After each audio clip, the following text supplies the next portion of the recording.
The departure lounge at Heathrow buzzed with the choreography of 1,000 departures. Suitcases wheeled in rhythm, conversations flickered in and out of focus, and sleek digital signs blinked out destinations with the precision of a heartbeat. Amid it all stood a man who seemed curiously still. He wasn't the type you'd notice, and perhaps that was the point. His name was Elias Ward, though no one in the terminal knew that, yet. He wore a heavy olive wool coat that had clearly weathered seasons, a navy Henley shirt that clung comfortably to his frame, and jeans that bore the softened creases of long use. His leather boots were worn but sturdy, functional, not fashionable. A canvas messenger bag hung from one shoulder, frayed at the edges, the kind of bag that had carried too many notebooks and far too few electronics. He stood patiently in the first-class line, no phone in hand, no designer luggage stacked around him, just presence, quiet, grounded presence. And perhaps that was why he drew attention, not through spectacle, but through stillness in a place obsessed with movement. Just behind him, another man took a calculated step forward. The tailored shoulder of his jacket brushed against Elias's coat. He didn't apologize. Blake Carrington was the opposite in nearly every observable way. Late 30s, tall, fit in a curated way. His suit was Hugo Boss, charcoal gray, hand-finished. His shoes gleamed. His wrist bore a watch that cost more than most cars. His cologne trailed behind him like a resume. He was not here to blend in. He was here to be seen. Blake checked his phone, glanced at Elias, and did a double take. A wrinkle appeared between his brows. He tilted his head slightly, half a smirk curling his lips. "First class?" he said casually, just loud enough to be heard. Didn't think they allowed philosophers in wool coats these days. There was no venom in the tone, just amusement. The kind that dances on the edge of condescension. Elias turned to him. His eyes were soft but steady, not a man startled, not a man offended, just present. "I suppose there's room for all kinds of travelers," he replied with a quiet smile, "even those with tailored ambition." Blake blinked, not sure whether he'd been complimented or insulted. He chose to laugh. Touché. But something about Elias's calm unsettled him. Blake stepped forward, handed the attendant his passport and ticket with the confidence of a man accustomed to being waved through doors. Elias followed, wordless. They disappeared down the same jet bridge, and yet, already, they were headed for very different altitudes. 1. The interior of the aircraft glowed with soft, ambient lighting, the quiet luxury of first class cocooning those privileged enough to enter. A whisper of jasmine in the air, leather seats with gentle curves, service, silent and efficient. Blake Carrington stepped in like he belonged, because in his mind, he did. He moved with purpose, ticket in one hand, designer carry-on in the other, his shoes clicking softly against the carpeted floor. Row 1, seat B. He didn't look up. He didn't need to. Until he did. There, in seat 1A, already settled and buckled in, was the man in the wool coat. Elias Ward. Blake stared at his ticket, then the seat, then Elias. "You've got to be kidding me," he muttered. He slid into his seat with a sigh, the kind meant to be heard. A low chuckle followed, though no one had told a joke. Of all the seats in the cabin, it had to be this one. Elias glanced sideways but said nothing. Instead, he adjusted the strap on his bag and placed it beneath the seat with the care of someone who'd done this hundreds of times before. Blake glanced again. The bag was old, faded, military-style canvas. It looked like it had stories stitched into its seams. Blake folded his arms and leaned back. "I'm Blake," he said after a beat, not so much out of courtesy as curiosity. "You?" "Elias." "Nice to meet you, Elias," Blake said, not meaning it. "You fly often?" "Often enough to know which armrest is mine." Blake snorted. The man had wit. Still, he couldn't let it go. "So," Blake continued, trying to place him, "what do you do?" Elias didn't turn. "I write." "Oh? Like blogs, travel essays?" Elias finally turned, his voice calm. "Stories." Fiction. Sometimes." "Anything I'd know?" "Possibly." Blake frowned. The vagueness was frustrating. He leaned back, forced a smile. "Well, I build things. Tech platforms, apps, startups. Sounds like a busy mind. It is, Blake replied. You don't get here without grinding. Elias nodded slowly. And yet, here we both are. That line settled between them like a quiet bell. Blake didn't respond immediately. His gaze drifted to the aisle. Other passengers filed in, some of them peeking into first class like it was a movie they hadn't been invited to watch. He checked his phone again, scrolled through emails, ignored a message. The engines hummed with a gentle persistence as the aircraft climbed steadily through layers of cloud. The cabin lights dimmed, casting a warm golden hue over the polished fixtures. Some passengers reached for eye masks or headphones. But not Blake. He wasn't done.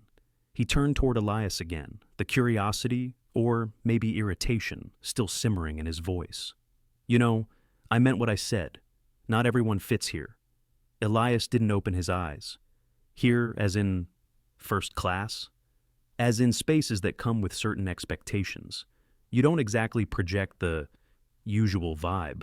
Elias opened one eye now, a faint smile at the corner of his mouth. Comfort doesn't always wear a label. Blake smirked. You talk like a poet. Elias chuckled. Just someone who's paid attention. Blake leaned in slightly. So what's your story? You win a radio contest to get in here or something? This time, Elias opened both eyes and turned to him fully. Number, just booked a ticket like you did. Right, Blake said, not buying it. But what do you really do? I told you, I write anything published, Blake asked, voice a little sharper now. Elias gave a nod. A few things. Blake waited, clearly hoping for a name, a title, some proof. None came. So, nothing I'd know. Maybe not, Elias said, then paused. But then, not everything worth reading is advertised. There was a silence again, this one heavier. Blake felt the shift, not just in the air between them, but in the subtle glances from nearby passengers. People were listening now, watching. He leaned back, exhaling a shallow laugh. You've got this way of talking, like you're constantly 3 steps ahead. Elias turned to the window. I don't measure in steps. Blake didn't know what to say to that, which, for a man who always had something to say, was unfamiliar and uncomfortable. He looked forward. The seatbelt sign was off. The flight was smooth, but the cabin had grown strangely tense. Or maybe it was just him. He glanced at Elias again. The man sat there quietly, no screen, no distraction. Just thought. Stillness. It was disarming. It was everything Blake couldn't understand. And it was about to get more complicated. The soft chime of the service bells signaled the start of the in-flight drink service. Flight attendants in crisp uniforms moved through the first-class cabin with the elegance of stage performers. Blake adjusted his cufflinks, sitting straighter, prepared to be noticed. When the flight attendant reached their row, her voice was warm, rehearsed. Would you like a refreshment, sir? Blake smiled with a practiced charm. Champagne, something dry, something exclusive. She nodded politely and turned to Elias. And for you, sir? Elias looked up. Just water, please. Blake snorted, just loud enough. Water? In first class? You really are missing out. Elias accepted the bottle with a quiet thank you. He didn't rise to the bait. Blake wasn't done. You do realize the champagne alone is worth more than some coach tickets, right? Elias unscrewed the cap. Then I suppose I'm drinking with priceless restraint. A couple of passengers across the aisle smirked discreetly. Blake noticed. He leaned closer. Look, don't take this the wrong way, but people fly first class to experience first class. That means indulgence, not austerity. Elias turned to him with genuine curiosity. Is that what experience means to you? Blake hesitated, mid-sip. Of course. You work hard. You earn luxury. You get to enjoy it. Isn't that the point? Elias nodded thoughtfully. Enjoyment isn't wrong, but maybe it's not the same as fulfillment. Blake arched a brow. Are you saying you're more fulfilled drinking water than I am with this champagne? I'm saying that the drink doesn't define the moment. We do. There was something maddening about Elias's ability to say little and mean a lot. Blake sat back, swirling the glass in his hand. You've got a quote for everything, don't you? No, Elias said softly. Only for the moments people try to forget by filling them with noise. Another silence followed. This one wasn't awkward. It was reflective. A man, a row back, folded his newspaper. A woman subtly turned off her screen. Eyes were on them now, and Blake knew it. He took another sip, but the champagne didn't taste quite as crisp as before. The altitude hadn't changed, but the air around him had. The murmurs were soft at first, barely audible above the gentle hum of engines. But they were there, a glance from one aisle seat, a raised eyebrow from another row. The quiet kind of attention that falls upon a conversation too intriguing to ignore. Blake felt it. He wasn't used to it. Not like this. He adjusted his collar, then loosened it. The air felt warmer. Or was it just the heat of being watched? He shifted in his seat, then smiled. Too wide. "So, Elias," he said, voice a touch louder, "what exactly does someone like you get out of a seat like this?" Elias looked at him, steady. "A view. A few quiet hours. The reminder that stillness is often the loudest voice." "See?" Blake laughed, looking to the aisle, as if hoping others might join in. "There you go again with your Yoda stuff." No one laughed. A man across the aisle stared blankly. A woman just behind Elias slowly crossed her legs, leaned back. Blake's laughter died in his throat. "You think I'm being too loud?" Elias didn't reply. He didn't need to. His silence now carried more weight than any raised voice. Blake leaned closer. His tone changed. "You're trying to make me look bad." Elias turned to him slowly. "No, I think you're doing that all by yourself." Blake recoiled slightly. He glanced around. The disapproval wasn't overt. It never was in places like this, but it was felt, measured in the stillness of glances, the subtle turning away of heads, the absence of smiles. Blake looked back at Elias. "I've worked my way up from nothing. You don't get this kind of seat unless you fight for it. Or unless you stop needing to prove that you deserve it," Elias said quietly. Blake clenched his jaw. "Are you trying to say I'm insecure?" Elias took a sip of water. "I'm not trying to say anything. I'm just answering your questions." The overhead light above them dimmed slightly as the plane adjusted altitude. Blake glanced toward the curtain separating first class from the rest of the plane. He suddenly wondered what it must look like from the other side. He turned back to Elias. "What do you think people see when they look at us?" Elias answered without hesitation. "A man searching for peace, and a man pretending he's already found it." Blake stared at him. For the first time since boarding, he had nothing clever to say. Time seemed to stretch thin in the pressurized stillness of the cabin. Blake stared at the back of the seat in front of him, his reflection faintly visible in the dark screen. He didn't like the version he saw. Eyes tense, jaw locked. Elias sat beside him, unmoved, quiet as a mountain. No challenge in his posture, no gloating. Just stillness that felt louder than any argument. Blake exhaled sharply. "You talk like someone who's figured everything out." Elias smiled faintly. "No one figures everything out. We just stop needing to pretend we have." Blake scoffed. "Right, so now I'm pretending?" "I think you're performing," Elias said gently. The words hit harder than they should have. Blake turned away. "You know nothing about me." "I know enough," Elias said. "I know the difference between someone who walks quietly in his life and someone who walks loudly through everyone else's." Blake was quiet. His gaze fell to his lap, where his hands had begun fiddling with the edge of his cuff. He noticed it now, the habit, the anxious tic he'd developed over the years. "People respect me," he said after a moment. Elias nodded. "They might, but do they feel safe with you?" Blake hesitated. "I didn't grow up with much," he said finally, his voice quieter. "So, yeah, I like nice things. I like proving I belong here." Elias turned toward him fully now. "There's nothing wrong with nice things. But when you wear your worth like armor, you forget how to feel anything beneath it." Blake stared forward. The words sank deep, too deep. "You think you're better than me?" he asked, not with anger, but with fatigue. "No," Elias said. "I think I've already fought the battles you're still trying to win." Blake sat back in his seat, and for the first time, he felt something he hadn't felt in years. Small, but not in the way that demanded correction or pride. Just aware. A few rows behind, a young couple whispered. Another man subtly nodded in Elias's direction. The cabin had shifted, not in altitude, but in gravity. Blake sat quietly, looking not out the window, not at Elias, but inward. The soft chime of the service bells signaled the start of the in-flight drink service. Flight attendants in crisp uniforms moved through the first-class cabin with the elegance of stage performers. Blake adjusted his cufflinks, sitting straighter, prepared to be noticed. When the flight attendant reached their row, her voice was warm, rehearsed. "Would you like a refreshment, sir?" Blake smiled with a practiced charm. "Champagne, something dry, something exclusive." She nodded politely and turned to Elias. "And for you, sir?" Elias looked up. "Just water, please." Blake snorted, just loud enough. "Water? In first class? You really are missing out." Elias accepted the bottle with a quiet thank you. He didn't rise to the bait. Blake wasn't done.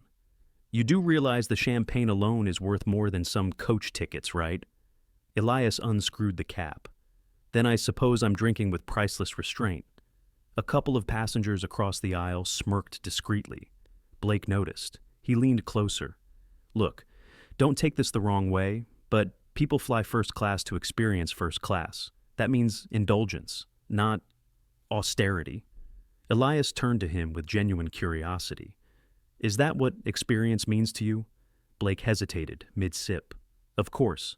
You work hard, you earn luxury. You get to enjoy it. Isn't that the point?" Elias nodded thoughtfully. "Enjoyment isn't wrong, but maybe it's not the same as fulfillment." Blake arched a brow. "Are you saying you're more fulfilled drinking water than I am with this champagne?" "I'm saying that the drink doesn't define the moment. We do." There was something maddening about Elias's ability to say little and mean a lot. Blake sat back, swirling the glass in his hand. "You've got a quote for everything, don't you?" "No," Elias said softly. "Only for the moments people try to forget by filling them with noise." Another silence followed. This one wasn't awkward. It was reflective. A man a row back folded his newspaper. A woman subtly turned off her screen. Eyes were on them now, and Blake knew it. He took another sip, but the champagne didn't taste quite as crisp as before. The altitude hadn't changed, but the air around him had. The silence lingered. Elias had returned to his book. Blake had not touched his screen, his glass, or his phone in over 15 minutes, a record for him.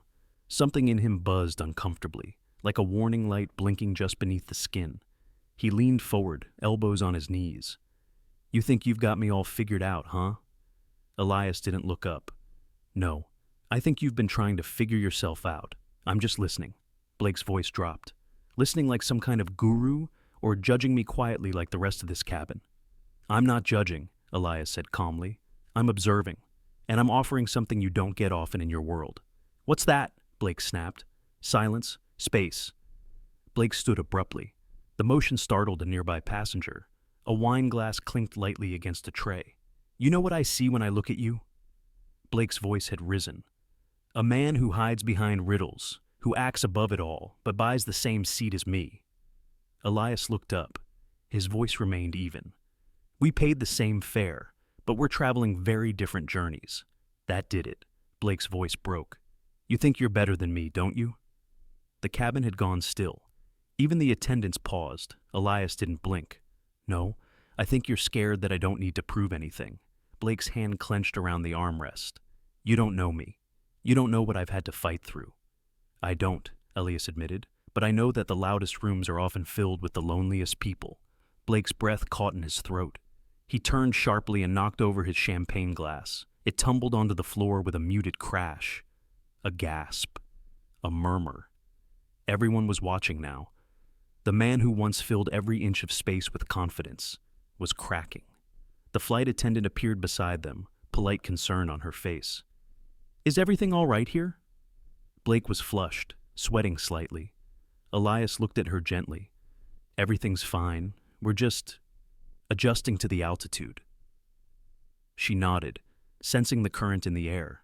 Blake slumped back into his seat, breathing hard, staring at his knees. He didn't say another word, but Elias's last words kept echoing. The loudest rooms, the loneliest people, and for the first time in years, Blake was no longer sure which one he was.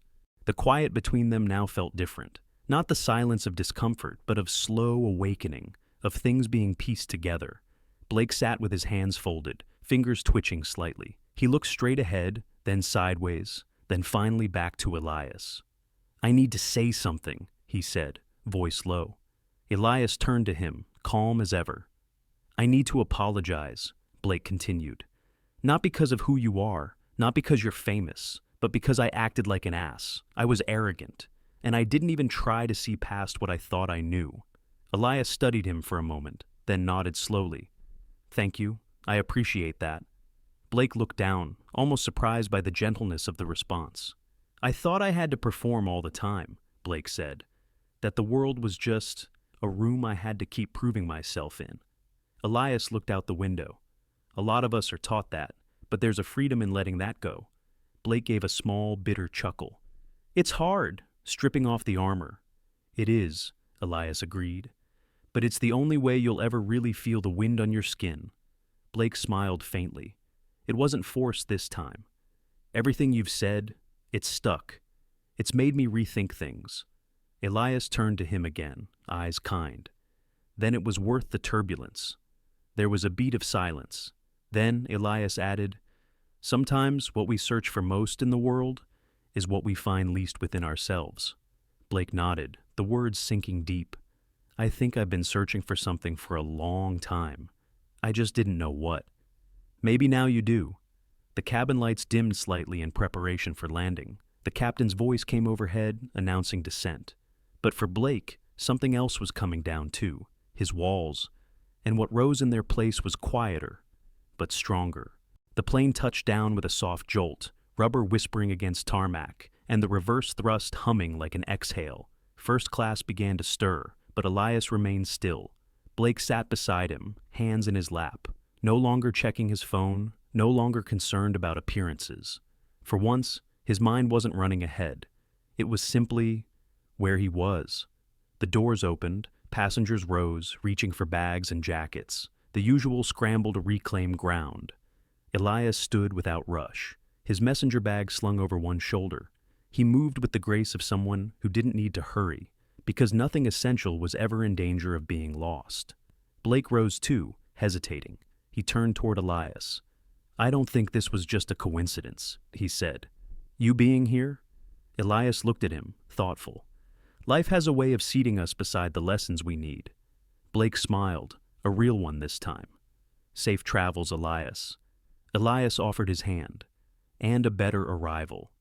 They shook hands, no fanfare, no last words meant to impress.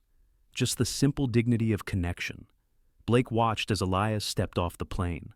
Outside the gate, a few passengers approached Elias timidly, recognizing him now. He smiled at each one, signed a book offered by an older woman, posed for a photo with a young man who trembled slightly. Not once did Elias act bothered. Not once did he perform. He was simply present. And that, Blake thought, was the most powerful thing of all. Elias disappeared into the crowd. No entourage, no announcement. Just a man who carried more in silence than most did in shouting. Blake stood a little longer at the gate. He looked down at his phone, then slipped it into his pocket. He walked slower through the terminal than he ever had before, and for the first time in a long time, he didn't feel the need to be noticed. As he passed the sliding glass doors into the open air, a breeze brushed against his face. He smiled to himself. Maybe this is what it feels like, to finally be free. Epilogue, reflection. Sometimes, the people we least expect carry the truths we most need, and sometimes, the most extraordinary lessons arrive not in a lecture, but in Seat 1A.